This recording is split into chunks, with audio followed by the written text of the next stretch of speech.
خلیفہ ہارون رشید ایک غیر معمولی موجودہ نفسیات تھے۔ جب کسی نے اس سے پوچھا کہ کیا تم کسی وقت کسی کی باتوں سے حیران ہوئے ہو، اس نے کہا، ساتھ ہی وہ رونے لگی۔ میں نے اس سے کہا کہ اب کو میرے بارے میں اپنے بچے کی طرح سوچنا چاہیے اور مجھے گاڑی نہ چلانا چاہیے۔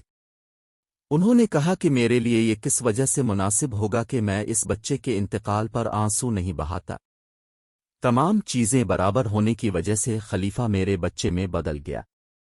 کبھی مصر میں کسی نے حضرت موسیٰ ہونے کا دعویٰ کیا، میں نے اسے بلایا اور کہا، حضرت موسیٰ، کہ حضرت موسیٰ علیہ السلام کے پاس اللہ تعالیٰ کے عطا کردہ عجائبات تھے۔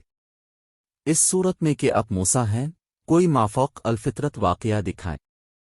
اس نے جواب دیا کہ موسیٰ نے اس وقت ایک حیرت کا مظاہرہ کیا تھا۔ اس موقع پر جب فرعون نے خدا ہونے کا دعویٰ کیا، خواہ وہ اس بات کی ضمانت دے، میں ایک معجزہ دکھاؤں گا۔ میں نے کہا کہ فرد عام طور پر بہترین ہوتا ہے، شریف اس کے علاوہ وہ سچ کہتا ہے۔ انہوں نے جواب دیا کہ انہیں ان کی جگہ خلیفہ بنانا چاہیے تاکہ اس سے سب کو فائدہ ہو۔